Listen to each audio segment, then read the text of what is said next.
venit la Echilibru, sunt gazda dumneavoastră, psiholog Elena Harbour, iar astăzi vorbim despre poate cea mai interesantă relație din toată psihopatologia, și anume despre narcisic și borderline.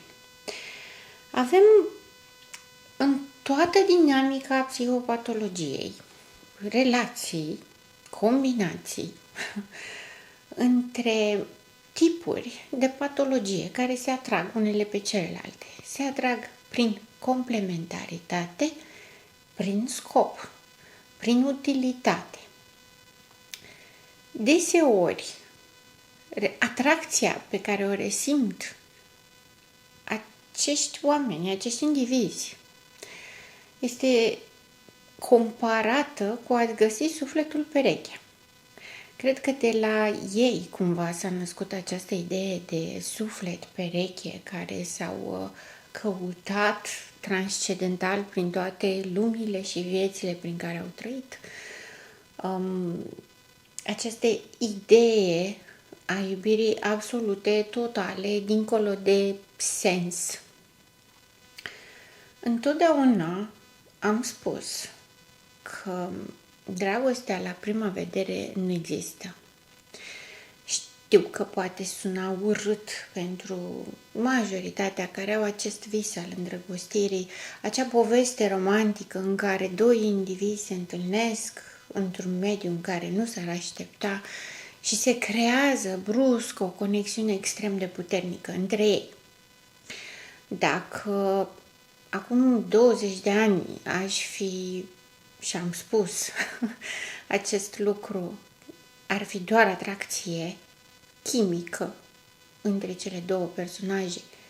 Acum, după 20 de ani, la această atracție chimică aș mai adăuga și elementele trigger. Pe istoricul de viață, pe imaginea primordială pe care ne-am făcut-o privind partenerul sau partenera noastră ideală. Mai mult decât atât, în zona de psihopatologie, atunci când nu există empatia, când celălalt nu există, avem o tulburare de personalitate foarte puternică, narcisismul, și mai avem o personalitate foarte puternică, borderline. Se atrag unul pe celălalt ca și cum s-au născut unul pentru celălalt, ca și cum toată viața s-au căutat, ca și cum există doar unul prin celălalt. Și asta se întâmplă de la prima vedere. Îmi pare rău dacă afirmațiile mele strică mitul de îndrăgostire al unor persoane. Nu vreau să distrug vise, pe de altă parte îmi doresc ca realitatea să fie cea care ne ghidează și îmi doresc ca toate șansele la o viață satisfăcătoare și calitativă să le descoperim în realitate și nu în fantezie. Cum spuneam mai devreme, când avem lipsa de empatie și celălalt nu există, avem doar fantezia. Și ne place instinctual să ne creăm fantezii în care să credem și să ne hrănim cu aceste fantezii atunci când suntem speriați de ceva. Ca de exemplu, nu o să-mi găsesc pe nimeni. Ca de exemplu, o să rămân singură. Sau atrag numai psihopatie. Și viața mea este blestemată să rămână așa. În cazul patologiei, a tulburărilor de personalitate, acest blestem de o să rămână așa toată viața mea este cât se poate de valabil. Pentru că în cazul lor, foarte, extrem de foarte rar, există posibilitatea de a recupera personalitatea. Cum am mai spus-o și în alte ediții, avem posibilitatea să corectăm comportamentele care sunt disfuncționale, care produc inadaptare, ca să-i spun așa, Avem posibilitatea să facem tratament medicamentos ca să ținem în frâu stările emoționale, dar nu avem niciun instrument și din câte știu eu nu există să plantăm empatie într-un om care nu are. Poate să învețe să se prefacă, poate să învețe să mimeze că o are, dar realmente să o aibă, nu prea avem cum să facem acest lucru. Tocmai de aceea, când avem în vedere psihopatia, trebuie să luăm lucrurile în realitate, exact așa cum sunt. Să știm despre ce vorbim, ca să știm la ce ne putem aștepta în mod realist și mai mult decât atât, cât de mult putem să ne protejăm față de acest lucru. Tocmai de aceea fac aceste ediții, aduc aceste informații, încerc să clarific lucrurile într-un domeniu care este foarte complicat. Mintea umană este extrem de complicată și extrem de sensibilă. Tocmai de aceea e nevoie de informație și e nevoie de educație.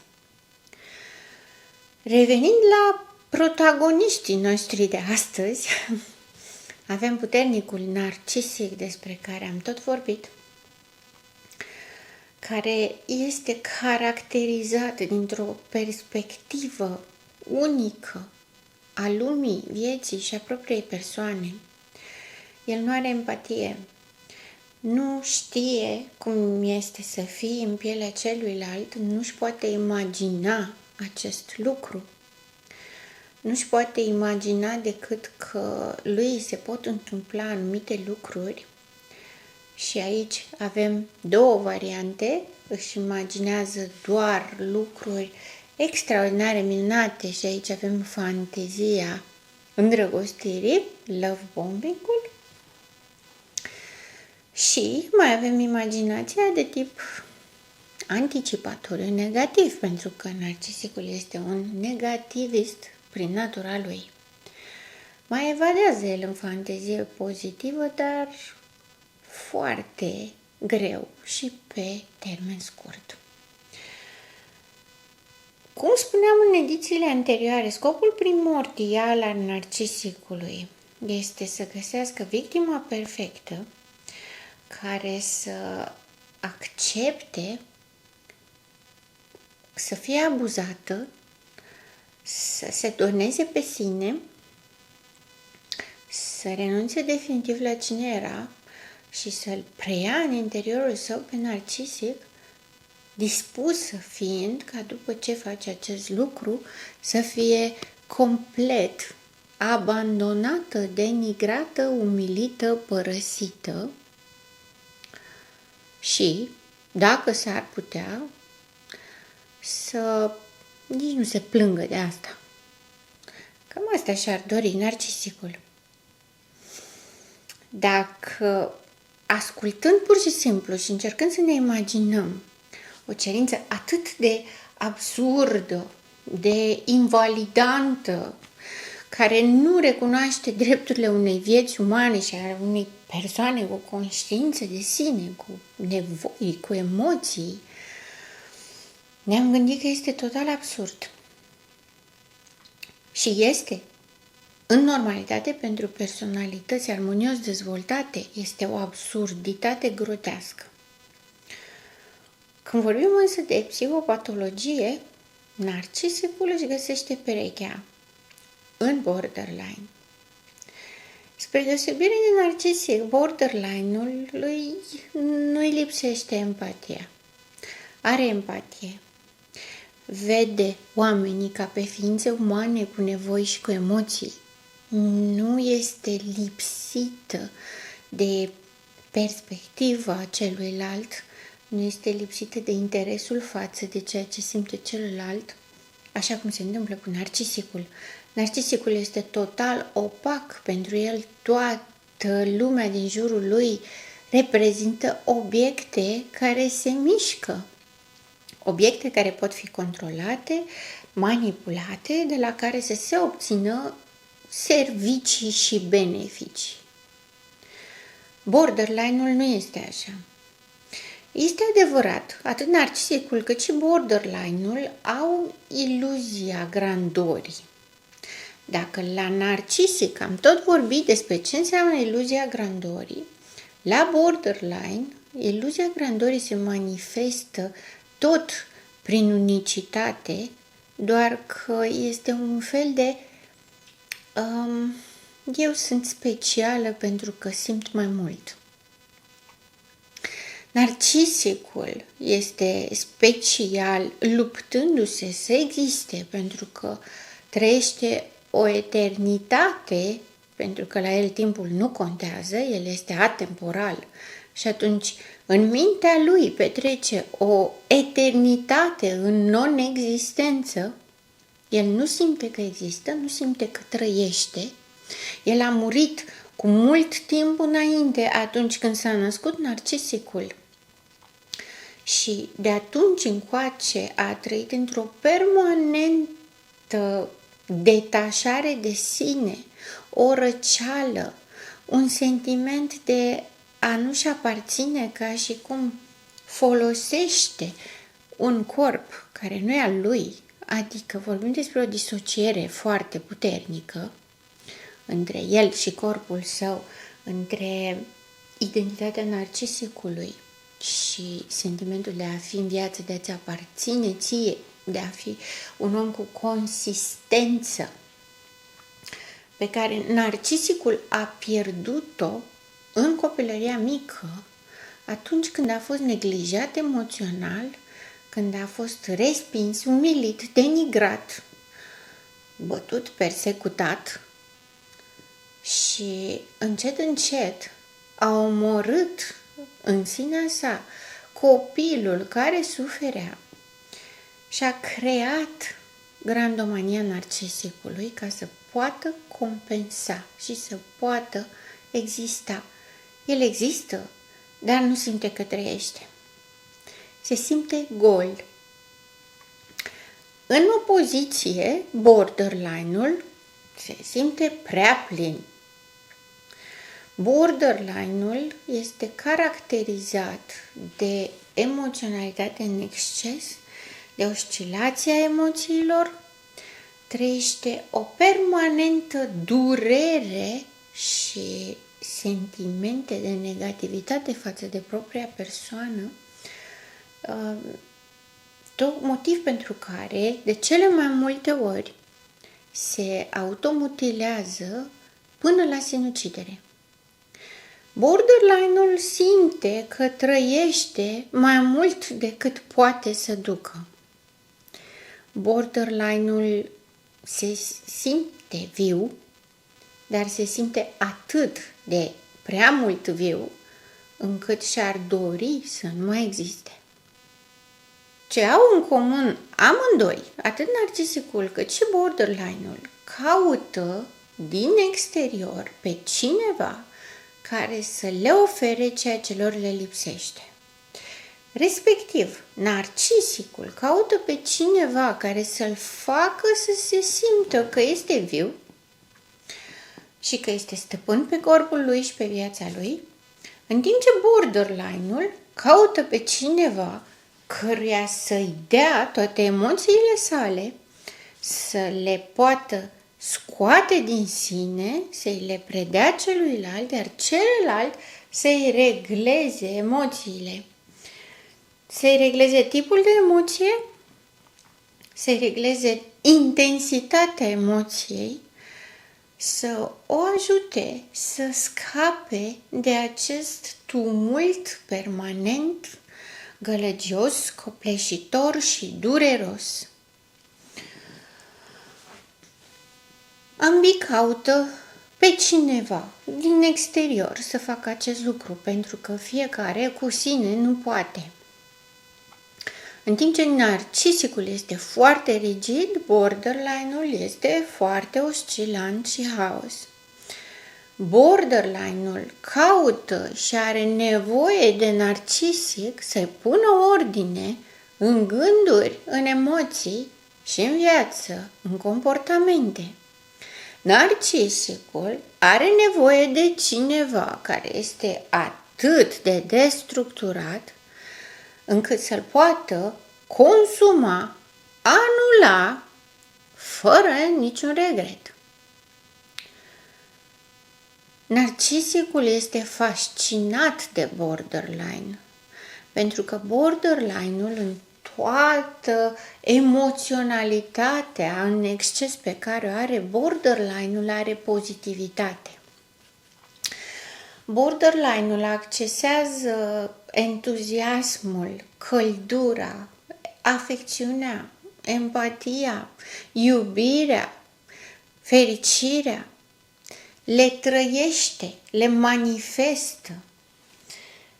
Borderline-ul, spre deosebire de narcisic, este autentic.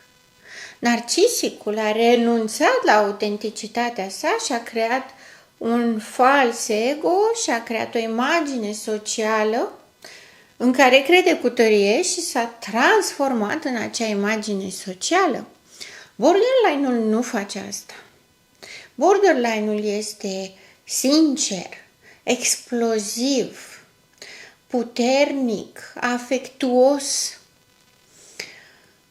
Ar fi și loial dacă ar fi mai puțin instabil. Este plin de emoții borderul. Tocmai de aceea se și numește tulburare de personalitate borderline, că toate sunt la limita extremă. Dintr-o fericire extatică se duce în cea mai crudă și profundă depresie. Foarte repede poate să facă acest lucru și de la o oră la alta. Chiar pe cei mai mici trigări, care sunt nesemnificativi și nimeni nu își poate da seama de dinainte, dar borderul știe. Borderul este mult mai sănătos și mai sanogen decât narcisicul din cauza capacității empatice, iar borderul este mult mai conștient de ceea ce se întâmplă cu sine, pentru că atât timp cât există empatie, există conexiunea cu ceilalți, există posibilitatea de a te vedea din exterior în relație cu ceilalți și totodată să-ți dai seama unde greșești. Borderline-ul are capacitatea să pună punctul pe I, adică să identifice cu propria persoană care sunt problemele și să încerce să regleze aceste probleme. Desigur, cu tratament psihiatric și psihoterapie. De unul singur nu se poate, că de-aia se și numește tulburare de personalitate. Pe partea cealaltă, narcisicul este atât de disociat, atât de rupt de sine, încât ceilalți nu există. Ceilalți sunt doar obiecte de manipulat. Nu au gânduri, nu au emoții, nu au idei, perspective sau decizii. N-au nimic, doar umblă prin zonă. Ca atare, narcisicul este incapabil să-și facă o evaluare obiectivă. Nu că nu l-ar duce mintea, îl duce foarte bine, doar că a face o evaluare obiectivă ar presupune să fie dispus să vadă adevărul, iar acest adevăr nu se potrivește cu iluzia grandorii, cu acest eu fals pe care și l-a creat ca mecanism de supraviețuire. Și de aceea nu are capacitatea de a-și face insight-uri, să-și dea seama ce a greșit, să-și dea seama că a produs rău altor oameni. Și ca atare nu o face. Pe de altă parte, borderline-ul este atât de doritor și are atât de multă nevoie ca altcineva să-i preia stările, încât este dispusă să renunțe la sine cu condiția ca celălalt să-i preia aceste stări. În contact cu o persoană normală, borderline-ul are foarte mari probleme în ideea în care puțini oameni sunt capabili să reziste tornadei sale emoționale. Sunt foarte puțini oameni capabili să înțeleagă amplitudinea trăirilor borderline-ului, dar mai mult decât atât, sunt foarte puțini oameni capabili să poată duce toată emoționalitatea aceasta. Tocmai de aceea borderline-ul are foarte multă instabilitate în relații, dar totodată are și instabilitate vis-a-vis de acest mecanism adaptativ, aș putea să-i spun, pentru că nu este de supraviețuire, dar asigură supraviețuirea. Din foarte multă iubire trece în foarte multă suferință și pentru că apoi, brusc, la un moment dat, așa, pocnind din degete, să nu mai simte absolut nimic. Și când spun nimic, este nimic, adică este o amorțeală și o goliciune, o disociere emoțională încât aproape că ajunge să nu-și aducă aminte că a avut la un moment dat emoții față de persoana cealaltă. Nu sună deloc bine, știu. Pe de altă parte, am explicat aceste lucruri ca să fie mai evident de ce legătura dintre narcisic și borderline funcționează ca o dragoste la prima vedere, absolută și totală pe toată viața. Ambii au fantezia iubirii necondiționate, absolute și totale. Ambii. Ca atare, narcisicul care este în permanență căutare de victime, cu fantezia lui a iubirii ideale deja pregătită, doar așteaptă victima potrivită pe care să poată să o absoarbă în totalitate. Pe partea cealaltă este borderline-ul care are fantezia iubirii în fuziune, a mă pierde în celălalt. Celălalt devine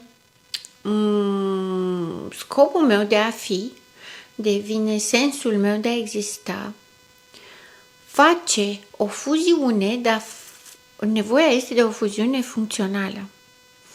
Practic, dacă narcisicul visează o ea pe care să o răpească pe un cal alb dintr-un castel, borderline-ul este prințesa care așteaptă să fie răpită pe un cal alb dintr-un castel. Un alt punct pe care l-au amândoi este trauma bonding.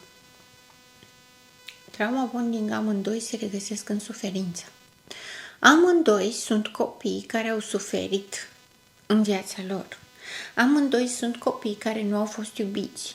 Sunt copii care au suferit de neglijență emoțională, care au suferit persecuție emoțională.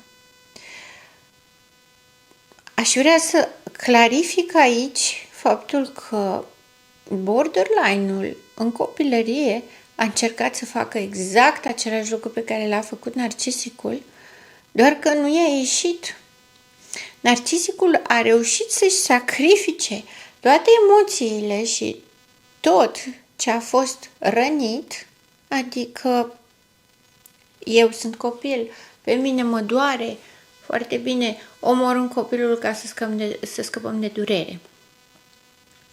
Borderline-ul a încercat să facă același lucru, dar nu a reușit decât să obțină aceste oscilații.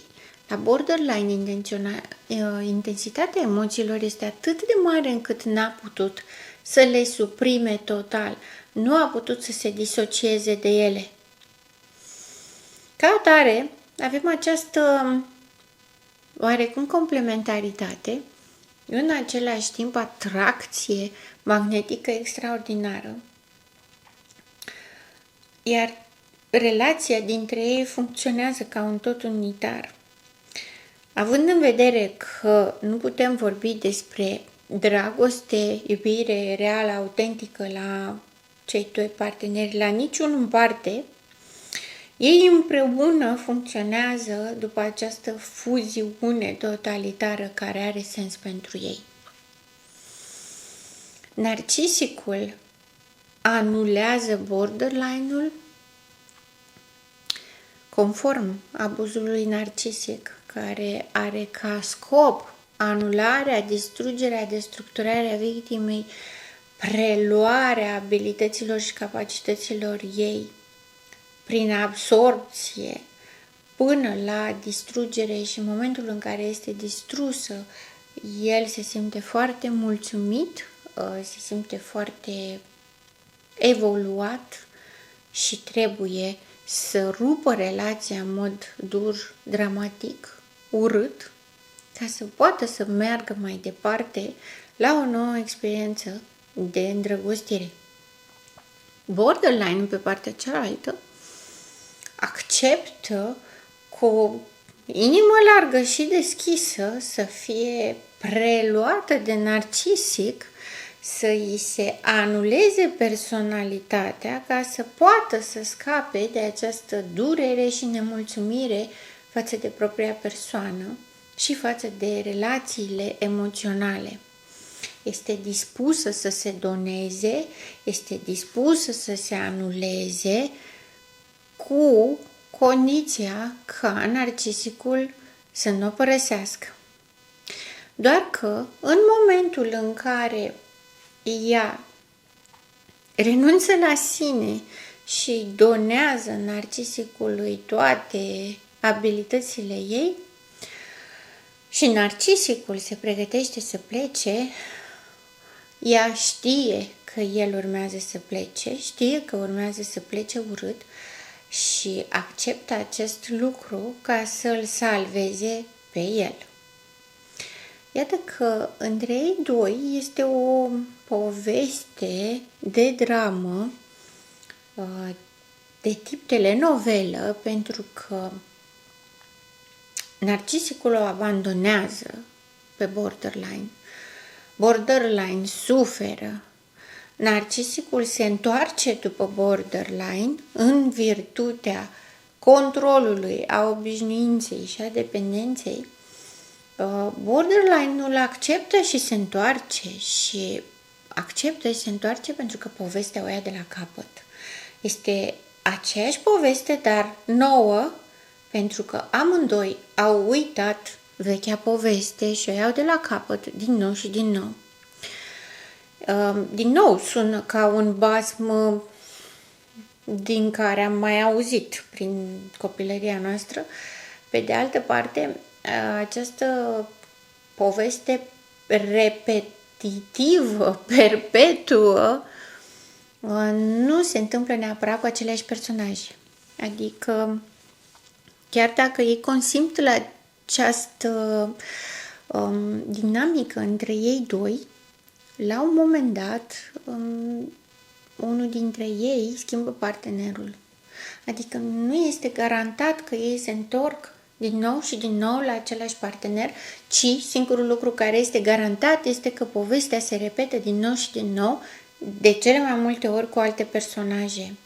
Pentru că în relație cu borderline-ul, pentru că borderline-ul s-a donat cu bună încredere și cu bună știință narcisicului, de cele mai multe ori narcisicul nu se mai întoarce a doua oară pentru că își permite să o denigreze foarte mult și foarte tare.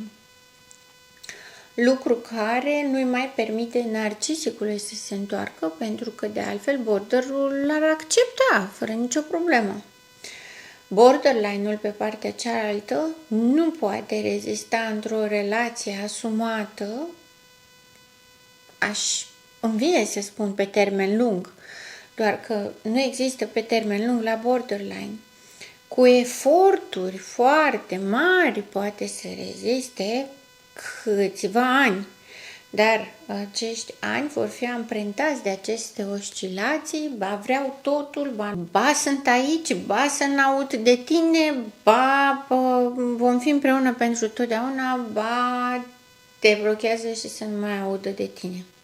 Aceștia sunt amprentați de această dinamică, doar că la un nivel mult mai mic. În momentul în care amândoi se satură, pentru că amândoi se simt unul pe celălalt când fantezia nu mai funcționează, când povestea nu se mai potrivește și simt când se înstrăinează unul de celălalt dintr-o fuziune totală, încep să nu își mai aparțină, se dezintegrează unicitatea uniunilor, amândoi își caută să plece și chiar dacă este o despărțire cu scandal în care narcisicul bravează foarte mult, denigrează foarte mult, borderului îi convine și este exact scuza perfectă ca să plece.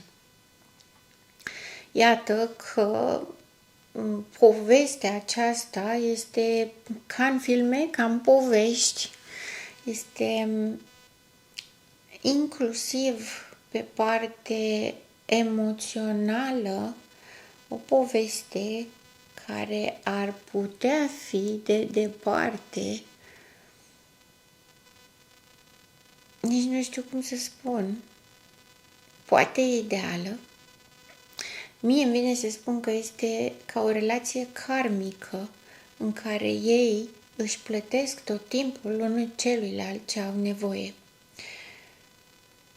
Narcisicul are nevoie să existe. Nu poate exista decât dacă trăiește o durere extrem de profundă. În termen de specialitate se numește mortificare. Este momentul în care șocul a fost atât de puternic, dezamăgirea, trădarea au fost atât de puternice încât toată imaginea eului fals se strică, se sparge și este obligat să coboare cu picioarele în realitate. Iar asta este paralizant de cât de dureros este, îngrozitor din ce declară ei, narcisicii, dar, pe de altă parte, sunt singurele momente în care narcisicul simte că este viu, simte că este în corpul său și că își aparține și viața lui are sens. Pe de altă parte, borderul are nevoie să scape de toată emoționalitatea asta și poate să o facă prin răutatea și lipsa de empatie a narcisicului. Să arunce acolo tot ce nu poate să ducă și cu ocazia aceasta să fie anulată și să nu mai fie ea cea care trebuie să ducă toată durerea aceasta. Este o relație câștig-câștig. Ambii încheie o tranzacție în care își satisfac nevoile emoționale și de creștere, aș putea spune, unul față de celălalt. Tocmai de aceea și atracția este irezistibilă. De asemenea, că tot am menționat zona de atracție, sexualitatea între ei doi este extrem de promiscuă. Temerea narcisicului este să nu fie înșelat, ori borderline-ul este aproape incapabil să rămână loial.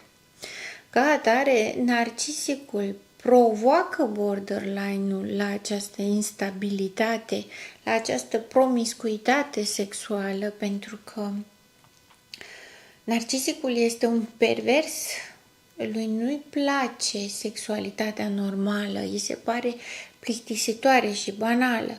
Ori, având în perspectivă o femeie borderline care este orice altceva, dar nu normală și banală, la ea totul este în exces și de multe ori sexualitatea este în exces și promiscuă.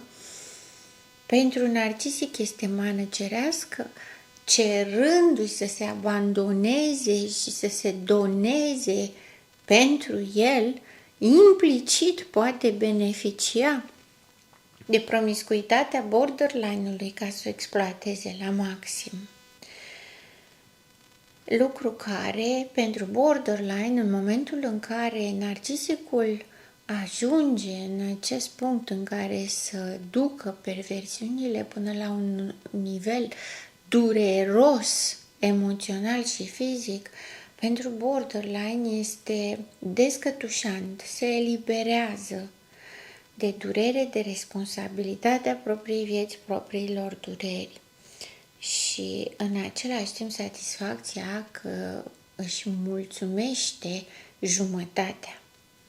Dacă ar fi să avem o perspectivă oarecum romantică asupra poveștii, cred că din toate posibilitățile de relații și de combinații între diverse patologii de personalitate, ei doi, narcisicul și borderline, sunt acele suflete pereche, cele două jumătăți ale unui întreg perfect. Sunt gazda dumneavoastră, psiholog Elena Harbour, și până data viitoare, rămâneți în echilibru.